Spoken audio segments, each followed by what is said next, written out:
pecados no están ocultos ante ti.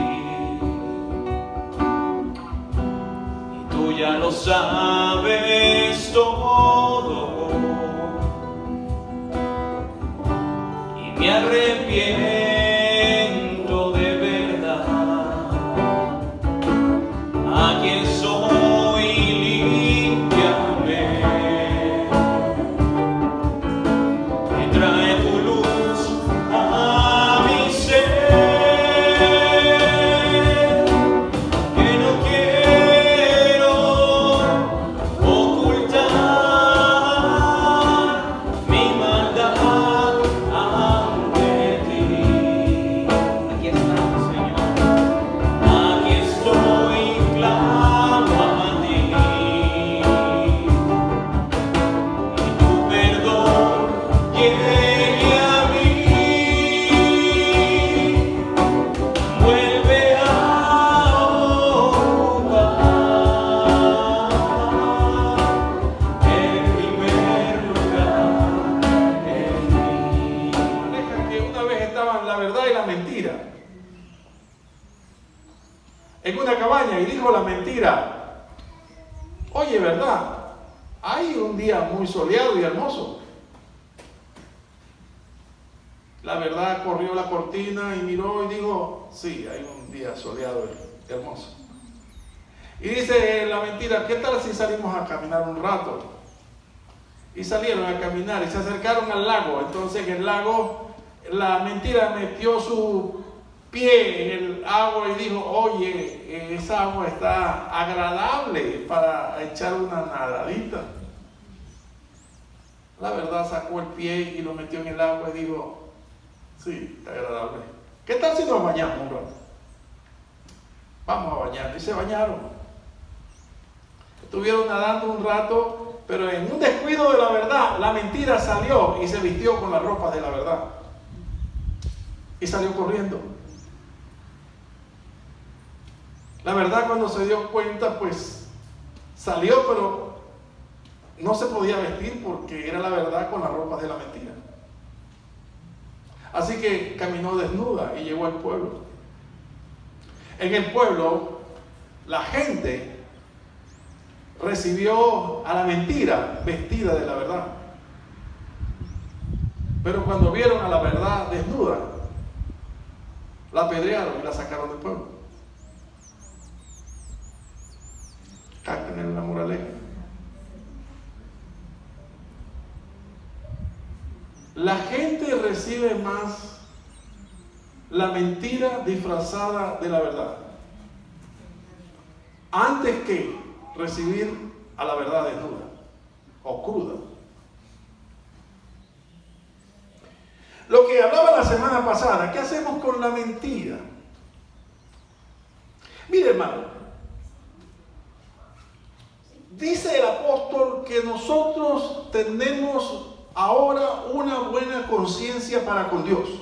O sea, ahora somos conscientes de nuestro pecado, de nuestra debilidad, pero también somos conscientes de su gracia, de su amor, de su sacrificio, de todo lo que Él hizo, y ahora podemos adorarle en espíritu y en verdad. Porque sabemos que así es como Él se agrada, como Él acepta nuestra adoración, reconociendo que somos pecadores, que somos débiles, que caemos, que fallamos. Entonces tenemos esa conciencia que antes ni arrimaba, no podíamos tener, porque las tinieblas no producen luz, ¿me entiendes? Antes no teníamos.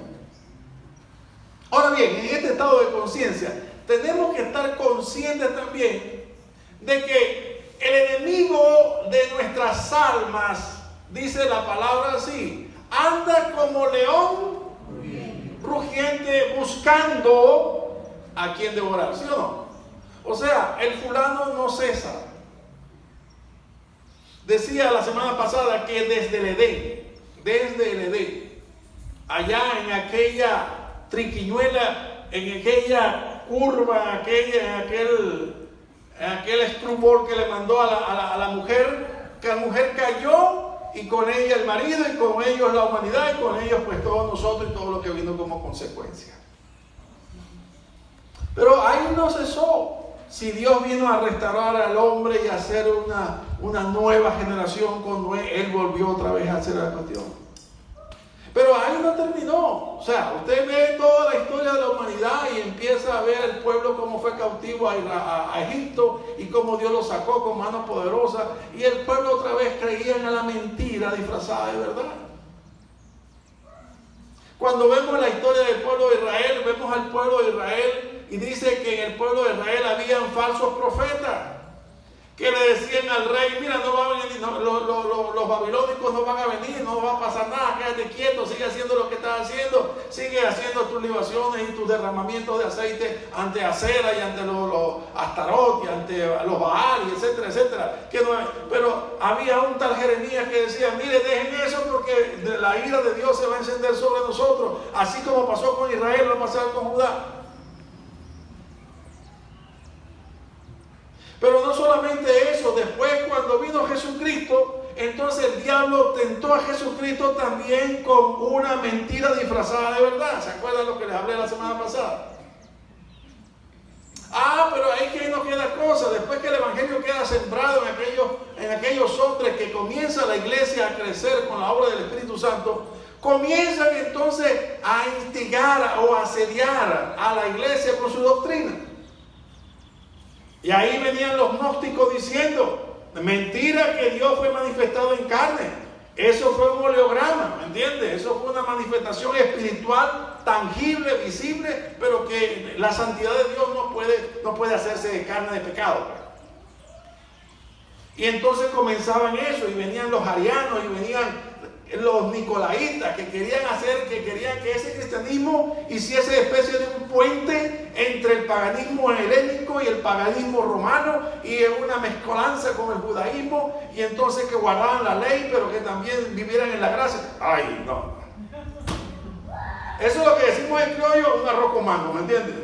Querían pervertir la verdad del evangelio de Cristo, ¿me entiendes? Es un arroz con mango.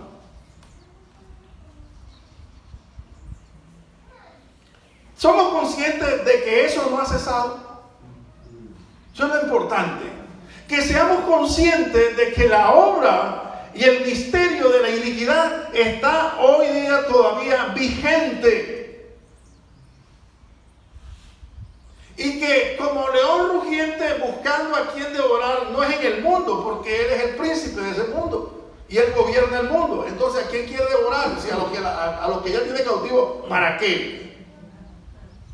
Entonces, ¿a quién tiene él en la pupila de sus ojos?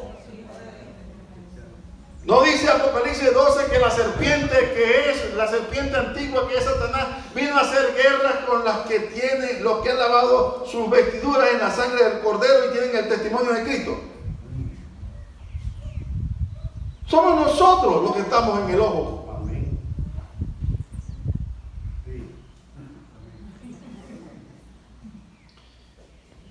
Bueno, Dios habiendo pasado por alto, voy a ser igual que él. Ok, fíjense esto, hermano. Lo que quiero llamar en esta introducción es: ¿estamos conscientes? ¿Estamos conscientes de que tenemos un enemigo? ¿Estamos conscientes de que está buscando la manera de infiltrarse, de meterse, de minar? Bueno, permítame, en 2 de Pedro capítulo 2, versos del 1 al 3, le voy a anunciar lo que el apóstol dijo, ¿verdad?, acerca de lo que había pasado, y también lo que el apóstol dijo acerca de lo que vendría a suceder. O sea, la palabra profética del apóstol Pedro. Venga conmigo a 2 de Pedro capítulo 2, versos del 1 al 3.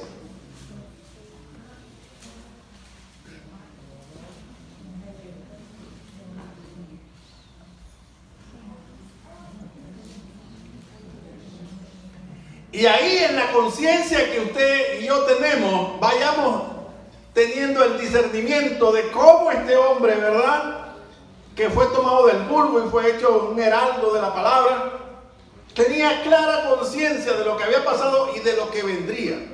Dice en segunda de Pedro 2, 1 al 3 dice, pero hubo también falsos profetas entre el pueblo. Ahí está lo que pasó. Vea la palabra profética, lo primero. Como habrá entre vosotros falsos maestros,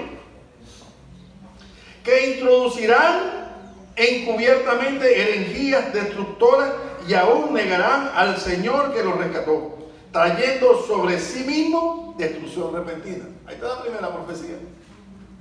Habrá entre medio de ustedes maestros falsos que sigilosamente tratarán de introducir, ¿verdad?, la mentira disfrazada de verdad.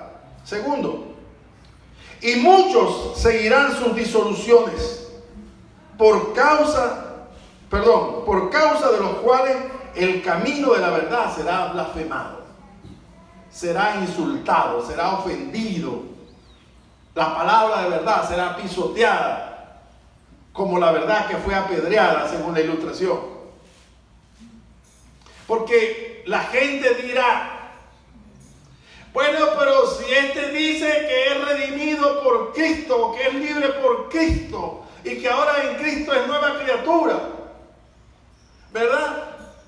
Fuma, bebe, parrandea, se droga igual que nosotros. ¿Dónde está la diferencia? Bueno, eso es lo que querían en la primera época de la cristiandad. Quería que no hubiese diferencia. Estudiando un poco sobre eso, decía, allá, por ejemplo, el concepto de fornicación entre los helénicos no existía. Era normal. Entonces querían que mantuviesen un vínculo. Es lo mismo que hoy día quiere que ustedes y yo mantengamos un vínculo con el mundo, que no nos disociemos del mundo. Pero déjenme decirle esto rapidito. Entre la luz y las tinieblas no hay comunión. Amén. Amén. Dice, y muchos seguirán sus disoluciones. Muchos, no del mundo, de la iglesia. De las iglesias. Por causa de los cuales el camino de la verdad es blasfemado. Porque si el mundo hace eso que yo digo, ¿a quién le importa? El problema es que lo haga uno de ustedes o uno de nosotros. 3. Y mire lo último. Y por avaricia harán mercadería de vosotros con palabras fingidas. Sobre los tales ya de largo tiempo la condenación no se tarda y su perdición no se tarda. Aleluya. Ahí sí diga amén. Amén.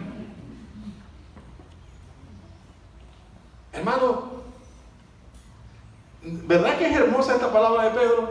Clarita. Él la tenía claro. Como dije al principio, ya esto se había pervertido. Ya estaban atacando toda la doctrina de Cristo, que estaba incipiente, que estaba apenas sacando sus copiecitas en papiro ahí, débiles y todo, pero la estaban atacando fuertemente. Pablo llamó la atención a la iglesia de Galacia, a los Gálatas, en el capítulo 1, verso 6.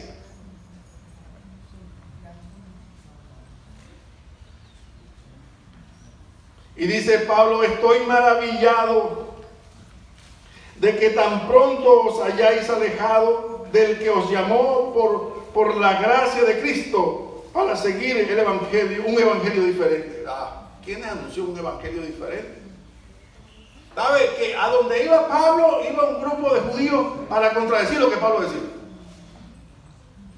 Esos eran los leones que andaban rugiendo. Donde iba Pablo, más atrás iban los judíos para contradecir. Y aquí encontraron una cabeza de playa, vamos a decir así. Dice el verso 7, no que haya otro, sino que hay algunos que os perturban y quieren pervertir el evangelio de Cristo. Mas si aún nosotros, oiga bien, o un ángel del cielo, os anunciare otro evangelio diferente al que os hemos anunciado, sea anatema. Imagínense el celo de Pablo por lo que ya se había dicho. Por eso el apóstol Juan dijo a los hermanos, dijo, no creáis a todo espíritu, por muy pico de plata que sea, por muy elocuente que sea, por muy versado que parezca, no creáis a todo espíritu, sino probad los espíritus. Eso está en 1 de Juan, capítulo 4. Y es que no solamente los judíos, es también los gnósticos venían tras la doctrina. Y es lo que ya le expliqué, que Cristo no podía, que Dios no podía ser manifestado en carne. Por lo tanto, Cristo no era Dios, sino un reflejo de Él.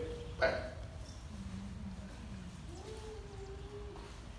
Pero ¿cómo dice el apóstol Juan que el que no diga que Cristo ha venido en carne es anticristo?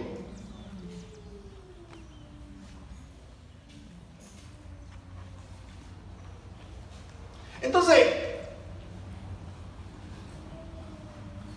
yo en mi, como decía Cabito, en los vericuetos de mi mente, como decía García Márquez, en los intersticios de mi mente, yo me preguntaba, y necesito en esta interrogante conseguir una respuesta, alguien que me dé una respuesta.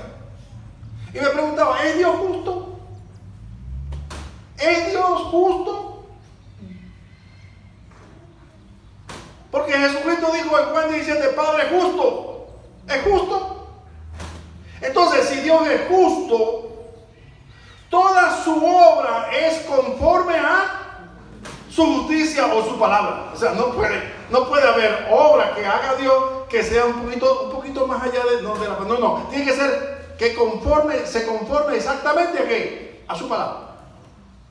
Así que todo lo que Dios ha hecho es perfecto. Y déjenme meter una culetilla y ¿cómo es? ¿Culetilla qué se llama? Muletilla. Una muletilla aquí.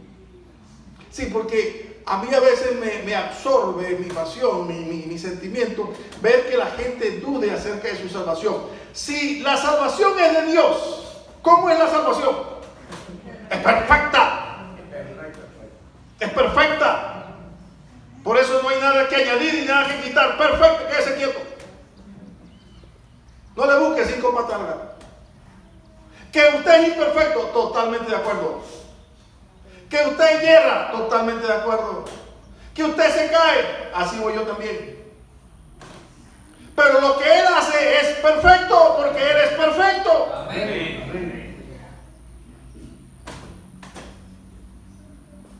Entonces, si Dios es Dios justo y su palabra es acrisolada, es perfecta, es eterna, y nosotros amamos a Dios, ¿cuántos dicen amén ahí? Amén. ¿Cuántos aman a Dios? Amén. Entonces, aman su palabra. Amén. Y lo que Él ama, usted lo ama. Amén. Voy a darte otra vez. Y lo que Él ama, usted lo ama. Amén. Y lo que Él aborrece,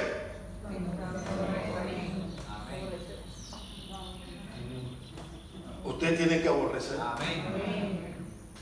Porque usted será más justo que Dios, o más misericordioso que Dios, o más equitativo que Dios, o más ponderado que Dios. O sea, o usted aconsejará a Dios.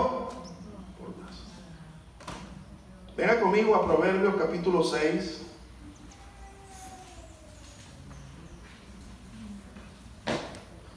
Proverbios 6, 16 al 19.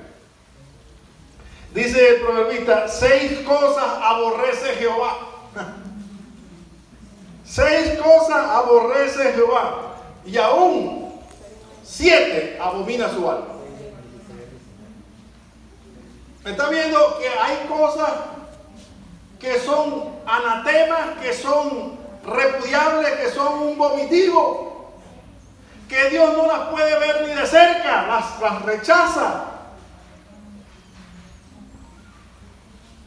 Primero, los ojos altivos.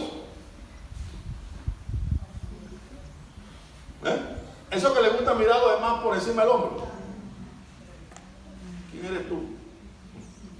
Eso porque creen que tienen un apellido, porque tienen una nacionalidad, o porque tienen unos dineros, creen que. ¿Cómo son esos para Dios? Abominables. ¿Usted entiende la palabra abominable? Algo demoníaco, ¿verdad? Usted lo ve algo así como estiércol, como algo despreciable. Segundo, ¿qué dice el segundo? Yes. La lengua. Así que frene su lengua. Porque cuando dice una mentira, usted en ese momento es abominable delante de Dios por lo que dijo. ¿Es o no es? Porque Dios es conforme a su palabra. Y si dice que es la lengua mentirosa, es abominable, usted en ese momento Dios lo mira de lejos. Tercero, las manos derramadoras de sangre inocente. Cuarto, el corazón que maquina pensamientos inicuos. Quinto, los pies presurosos para correr al mal. Pero mire lo que dice el sexto. El testigo falso que habla mentira. O sea, no solamente es abominable delante de Dios el mentiroso, sino aquel que atestigua que lo que dijo el mentiroso es verdad. Tú también eres abominable delante de Dios.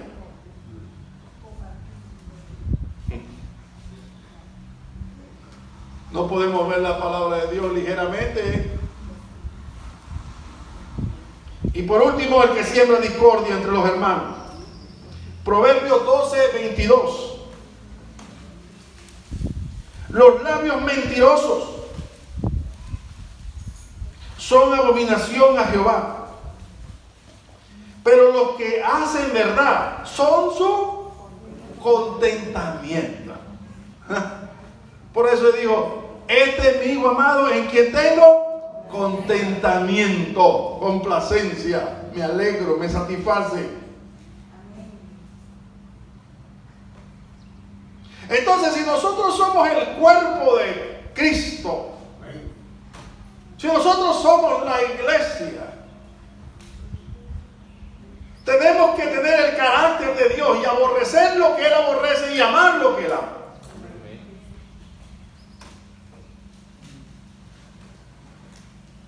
Ahora, en los vericuetos de mi mente me preguntaba, ¿quiénes somos hoy?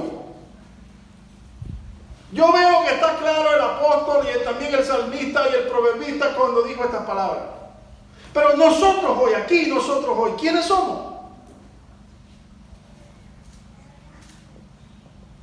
¿Por qué no tenemos la misma actitud a la cual nos invita a tener la palabra?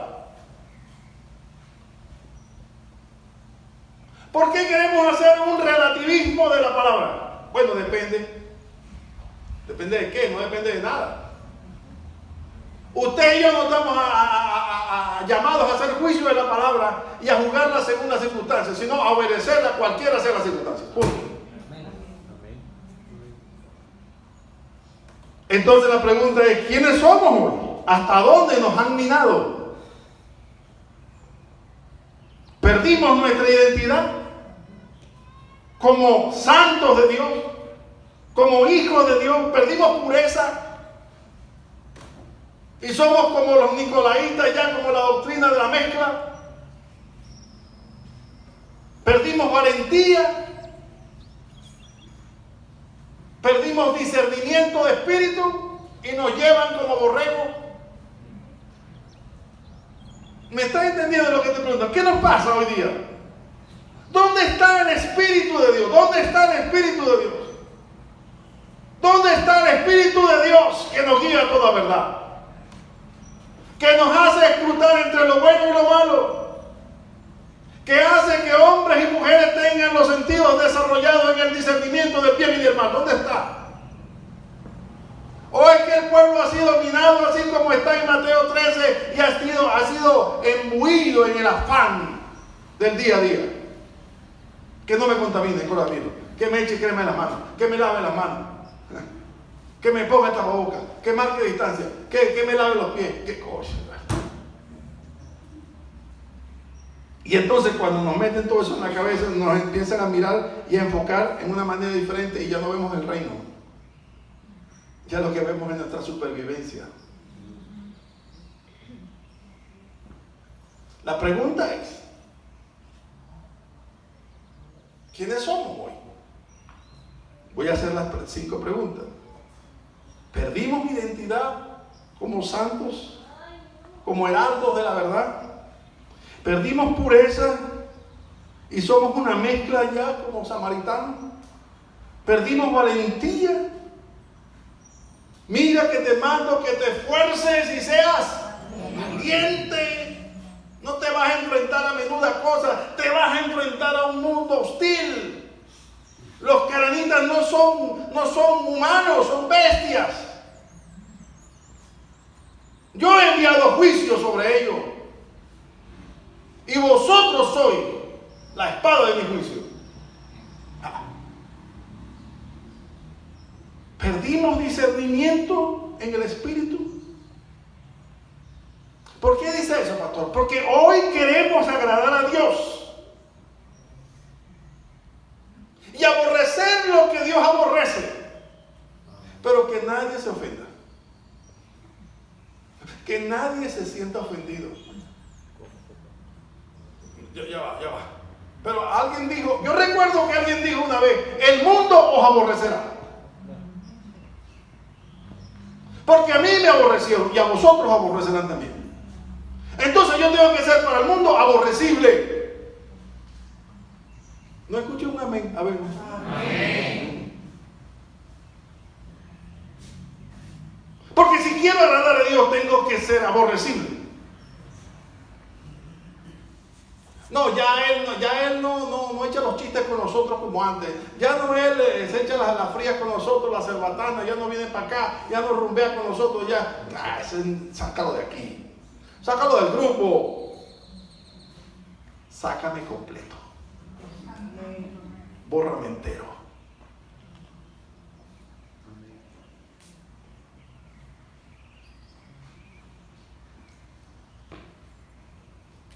No dejes mi huella. Si algo dejé la huella de mis dactilares, bórrala. Bórrame de tu Facebook, bórrame de tu Instagram, bórrame de todo. Porque yo he sido llamado e inscrito en un libro que nadie me va a borrar. Amén.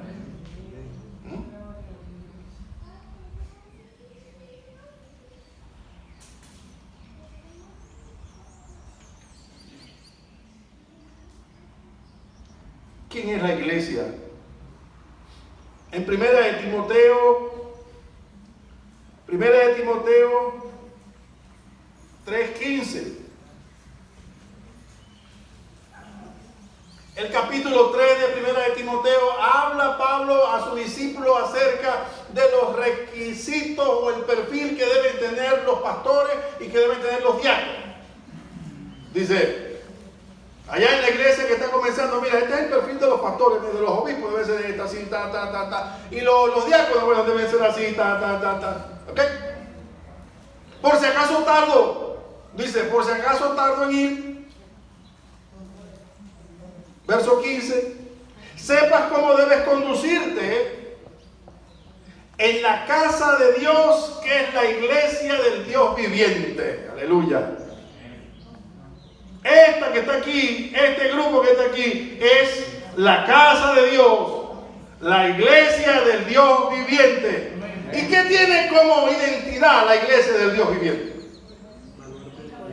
¿Qué lo identifica a ser la iglesia del Dios viviente? Que es columna y baluarte de la verdad del Evangelio. Eso está hablando. Columna y baluarte.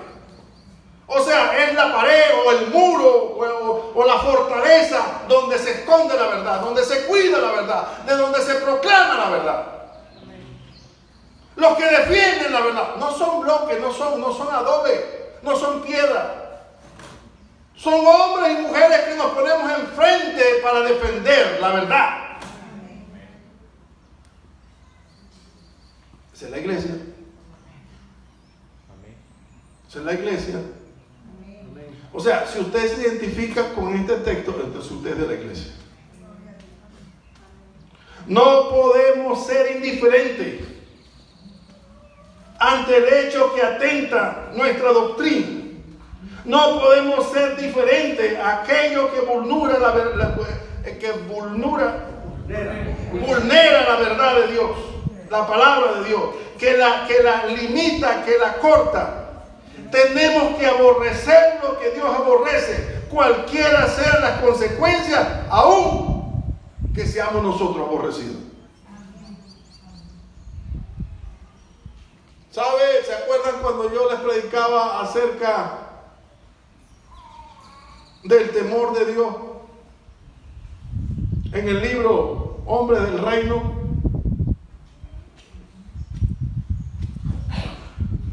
el escritor Tony Evans, el doctor Evans, decía que ese significado de hombre, de ser el temor de Dios, es ser serio para con Dios. Es tomar las cosas de Dios en serio. Y nosotros tenemos que tomar esto en serio. Si somos la iglesia, tenemos que defender la verdad. No podemos andar con medias tintas. Esto no es un club. Esto es la iglesia. ¿Me entiende? La iglesia. Aquella que ni aun el infierno prevalecerá contra ella. Aquella por la cual Él derramó su sangre y dio su cuerpo. Este es mi cuerpo que por vosotros he dado, y esta es mi sangre que por vosotros se derrama. No es cualquier grupo de fulanos la iglesia. Es aquellos que para Él tienen el precio, el valor de haber dado su vida por ellos. Segundo lugar, la palabra de Dios es perfecta.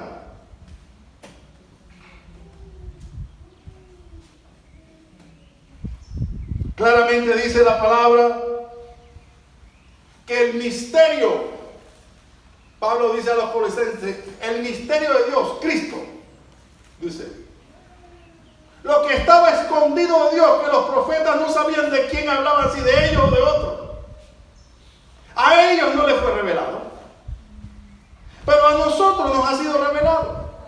Así que el misterio de Dios es Cristo. Que Cristo estaba escondido en Dios, estaba oculto, estaba velado, ese es el misterio. Y cuando Cristo fue manifestado, entonces se manifestó el ministerio de la piedad, o el misterio de la piedad, lo que estaba oculto. Venga conmigo a 1 Timoteo 3:16.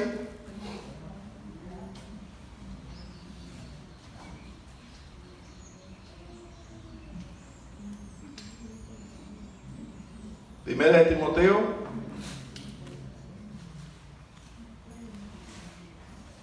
3:16. E indiscutible, grande es el misterio de la piedad.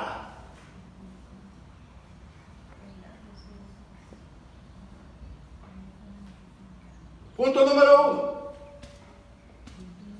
1. ¿En qué consiste lo oculto del amor de Dios? El misterio de la piedad. ¿Cómo se reveló lo oculto de Dios? En primer lugar, que Dios fue manifestado en carne. Oh, tremenda verdad. No podemos aceptar nada que se desvíe ni un milímetro, ni a derecha, ni a izquierda, ni sustantivo, ni adjetivo, nada. Que Dios fue manifestado en carne. Consono con el mensaje del Evangelio de Juan cuando dice que el principio era el verbo y el verbo era con Dios y el verbo era Dios. Todas las cosas por Él fueron hechas. Y sin Él nada ha sido hecho. Y dice el verso 14, y aquel verbo fue hecho carne y habitó en medio de nosotros lleno de gracia y de verdad. ¿Me entiende?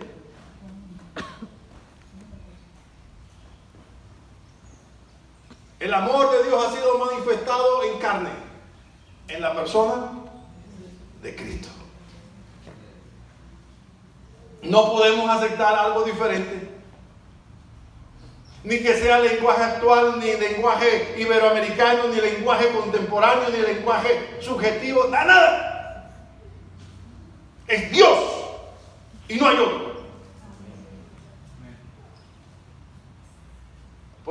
que la iglesia tiene que ser con una posición firme. Nada de blandengue. Segundo, justificado en el Espíritu. Mateo 4:11 dice que cuando venía la gente a ser bautizados por Juan en el Jordán, vino Jesús y fue bautizado por él. ¿Y qué pasó en ese momento?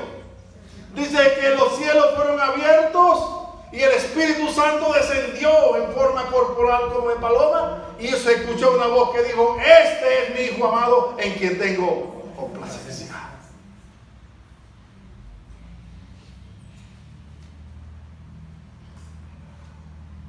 También dice la palabra que cuando él fue tentado, luego dice: visto de los ángeles, vinieron los ángeles y al fin lo vieron. ¿Y qué dice? Le ministraban, le asistían con alimento. Predicado a los gentiles, de los cuales nosotros somos testigos, y Dios levantó al apóstol Pablo como apóstol a los gentiles, creído en el mundo y recibido en gloria, como está en el capítulo 1 de los Hechos. Ahí está el evangelio. Nadie venga con otro evangelio. Cualquiera que me venga con un evangelio diferente, el tal es anatema. Fuera de aquí. Si el tiempo es difícil, nosotros nos ponemos duros.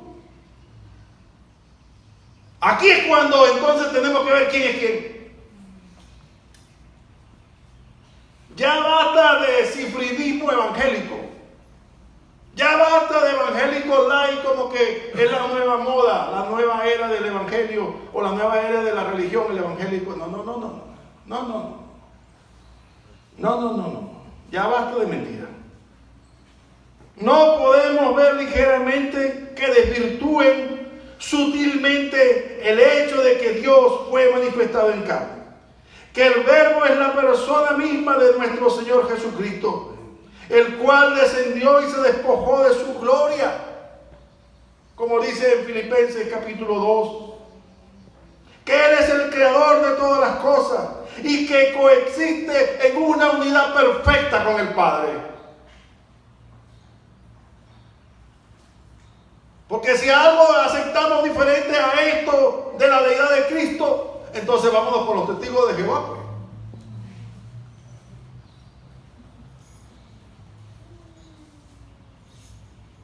Los que falsifican la verdad y hacen mercadería son anticristo y pertenecen a las tinieblas.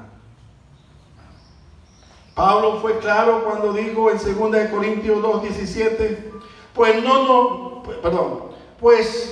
somos como muchos que medran, se enriquecen falsificando la palabra de Dios. 2 Corintios 2:17. Sino que con sinceridad, como de parte de Dios y delante de Dios, hablamos de Cristo. En otras palabras, estoy hablando de Cristo como si Dios estuviese aquí al lado mío, verificando cada palabra que estoy diciendo y atestiguando que cada palabra es verdad. Así es. Con ese temor está diciendo Pablo, les estoy hablando de Cristo.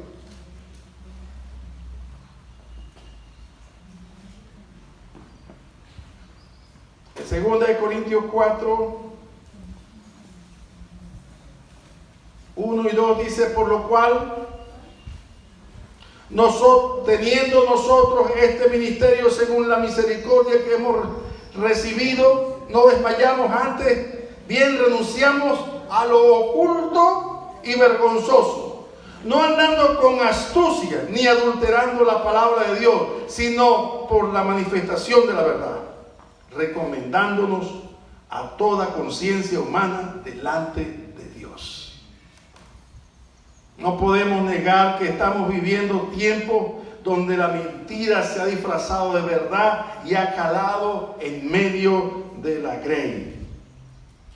El enemigo ha sembrado cizaña en la oscuridad, arma de los inicuos que se han infiltrado en medio del pueblo de Dios, donde nadie advirtió esto. Nuestra posición hoy tiene que ser firme, tiene que ser valiente, tiene que ser osada, tiene que ser sin ambigüedades en defensa de la fe. Por lo tanto, rechazo, aborrezco y condeno ese libro que se llama Nueva Versión Internacional. Porque es una obra de las tinieblas. Eso no se puede llamar Biblia, es un veneno de las tinieblas. Es un dardo de fuego del maligno que se lee hoy populosamente y ligeramente, pero que a su tiempo a los pseudo creyentes convertirá en apóstatas de los últimos tiempos. Palabra profética que se lo estoy diciendo. Se han vendido más de 225 millones en Iberoamérica, sin contar las otras traducciones. Todo el que manipula la verdad no es de Dios. La semana pasada iba a hablarles sobre esto, pero el tiempo ya no daba, como hoy está en contra. Pero yo apelo a mi condición de pastor de ustedes y a la misericordia y a la gracia que Dios me dé, que me dé unos minutos más para hablarles de esto, porque es necesario. ¿Sabe? Esta nueva versión internacional fue revisada por Nestlé y basó su revisión en el texto griego del Nuevo Testamento. ¿Está bien? Pero ¿en qué versión basó su revisión? No fue la versión del Santo Receptus, de la cual viene la Biblia de Lutero, la Biblia de Ginebra, la King James y la Reina Valera. No. Que eso representan lo que se define como el texto mayoritario, que representa el 95% de las 5.400 manuscritos encontrados, totales o fragmentados, pero que tiene una unidad de pensamiento. No se basó en eso. Se basó en las versiones de estos dos, no sé cómo llamarlo. Se llama Brooks Foss Westcott y Preston John Anthony Hall, conocidos como Westcott and Hall, los cuales son los padres de la teología crítica o de la revisión crítica del griego. Pero el problema no está ahí. El problema es en qué pensaban estos dos degenerados. ¿En qué pensaban? Es que no tienen otra palabra. Punto número 1. No lo dije la semana pasada porque no tenía la fuente originaria, pero me dediqué a investigar y a conseguir, y Dios me guió. Mire, Dios me guió a la fuente originaria. No estoy hablando de que alguien dijo que ellos dijeron. No. Estoy hablando del libro llamado La vida y cartas de Hall, volumen 1, página 207. ¿Me está entendiendo? O sea, no estoy hablando de alguien, de una bola de rumores. Está escrito. Y él dijo así, Hall dijo así: yo rechazo la infalibilidad de la Biblia. Perdón, ya va. Él dijo que él rechaza que la Biblia sea infalible. Pero entonces si la Biblia es infalible, o si la Biblia es falible, entonces ¿cuándo agarro a la izquierda y cuándo agarro a la derecha? Entonces, ¿cómo va a ser lámpara a mis pies y lumbrera a mi camino? Cristo demonio. Segundo, dice en el mismo libro, la fe es un mero compromiso, pero no es don de Dios. Tercero, dice, los evangélicos me parecen unos pervertidos, y hay una seria diferencia entre la autoridad de la Biblia que ellos le dan a la que nosotros le damos. Entonces la Biblia no tiene toda la autoridad. La Biblia es el canon que mide nuestra fe y nuestra conducta. Eso está en el volumen 1, página 400, para los que quieran. Hay una página en el internet que se llama Script. ¿Lo conocen? Script. Ustedes pueden hablar ahí, abrir y ver todo lo que estoy diciendo. Cuarto, por eso digo que son demonios. Cuarto, negaban la divinidad de Cristo. ¿Cómo puedo yo leer una Biblia donde el que haya revisado y ha hecho ese escrito niegue la divinidad de Cristo? Me va a dar. Estoy que me da. ¿Cómo podemos tener una Biblia como eso? Eso es basura. Eso es basura. Usted tiene que defender a su Señor. Si su Señor no le importó despojarse de su gloria para venir a morir por usted, ¿qué está usted dispuesto a hacer para defender la divinidad de Cristo?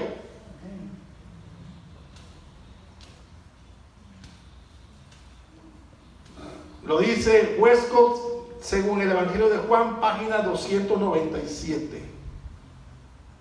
Él decía, él nunca dijo ser Dios, sino que vieran a Dios representado en él. ¿Qué? Y entonces, el que me ha visto, a mí me ha visto el Padre. El Padre y yo uno somos una sola cosa. En el principio era el verbo era con Dios y el verbo era Dios. La misma sustancia, como dice, Hebreos 1. Y Dios, habiendo hablado muchas veces y de muchas maneras a los padres por los profetas, en los posteriores tiempos nos ha hablado por el Hijo, el cual es el resplandor de su gloria y la imagen misma de su sustancia. ¿Podemos ver esto con ligereza? ¿O tenemos que aborrecer esto? Quinto, negaban la resurrección corporal de Cristo. Entonces Pablo dijo, entonces si Cristo no resucitó, entonces vana nuestra fe. Consideraban que la resurrección del cuerpo de Cristo estaba en el levantamiento de la iglesia en el tiempo postrero. ¿Qué locura es esa?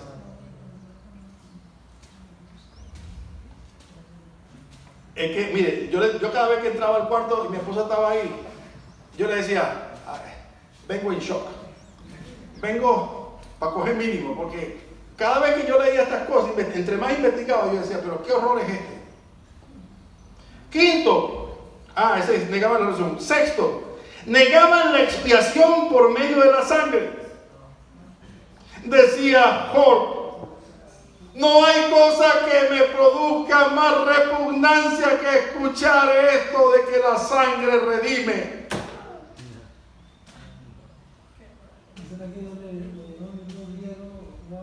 Pero no solamente estas posiciones erráticas, amados míos, sino las prácticas ocultistas y satánicas. En 1845 fundó el Club Hermes. En la mitología griega, Hermes es el mensajero, aquel que tiene alas en los pies, que seguramente lo ha visto en algunas comiquitas por ahí. Alas en los pies. Pero Madame Lavisquien del ocultismo contemporáneo señala que Hermes en el ocultismo no es otra persona que Satanás. Segundo, fundaron The Gospel, dedicado al gremio fantasmal, a la investigación de hechos paranormales. No dice la palabra maldito todo aquel que consulta muerto o espíritu de muerto. Tercero, creían en las apariciones marianas. Creían en, dice en su libro, dice que el darwinismo es infalible.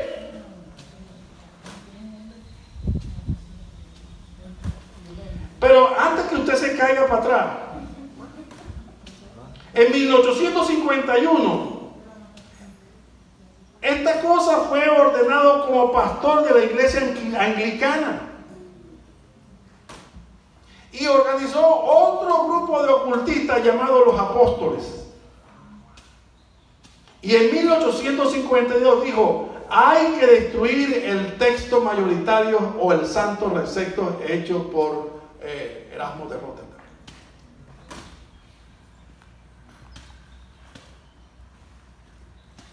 En ese mismo año ingresaron a sociedades bíblicas y en 1958 dicen en su libro Estos últimos son datos en el libro que publicó su hijo de sus cartas. Y dice, declara que están siendo moldeados la gente de sociedades bíblicas, lo cual dará su fruto a su tiempo, siempre que el proceso discurra sin contratiempo. Y para finalizar, antes de morir, en 1871, funda el club Erasmo, con avance en ocultismo. Yo tengo 38 años en el Evangelio y más de 20 años como pastor. Anoche mi esposa me pregunta, ¿y por qué tú levantas esta bandera en este tiempo? ¿Qué pasa con los demás pastores en la región? ¿Qué dice la gente? Mire, yo debo decir una cosa. Yo no puedo hacer nada por allá, por Colombia, o por Argentina, o por los chilenos, que puedan hacer otros hermanos por esto que Dios me ha mostrado hoy día. Pero yo tengo una responsabilidad sobre un rebaño donde Dios me puso. Y como dijo el apóstol, el profeta Samuel, vosotros sabéis cuán íntegramente me he conducido delante de vosotros todo el tiempo de mi ministerio.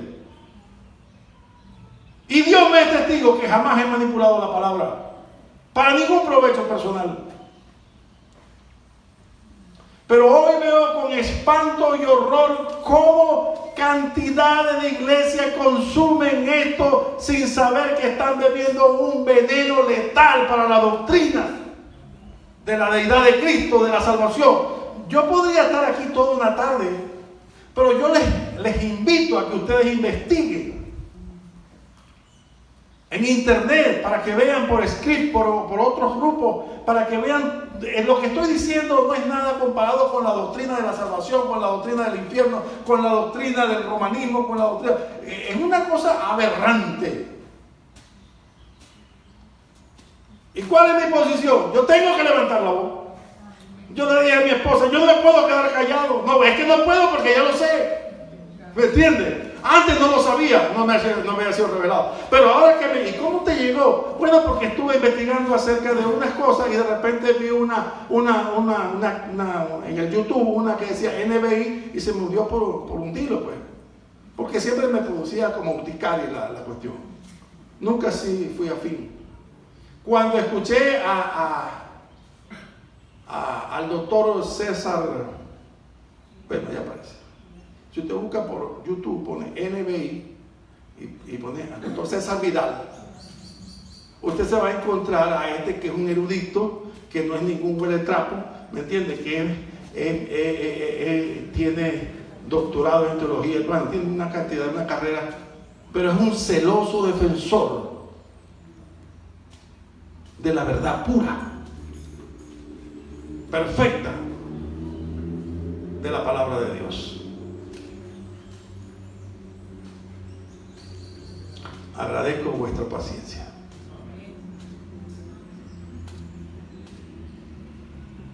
Pero ¿sabe qué? Por dentro me arden las venas. Porque cuando yo vivía en el mundo sin tener conciencia de lo que era Dios. ¿Me entiendes? Ahora que vino la gracia de Dios en mi vida, a alumbrar mi vida y abrirme el entendimiento, entonces lloro porque, Señor, ¿cuántas veces te ofendí? E hice lo malo a conciencia, pensando que estaba bien. Ahora, ¿cómo puedo yo, al ver semejante mentira y semejante basura, que tu pueblo se la esté comiendo, sin tener la mínima percepción de qué es lo que están comiendo? Pero si tú me pusiste como ángel de la iglesia, como heraldo de la iglesia, yo tengo que levantar la voz. Yo sé que muchos atenderán y dirán, ¿es verdad lo que dice el pastor? Y dice, no, pero también sé que muchos dirán, no estoy de acuerdo con lo que usted dice.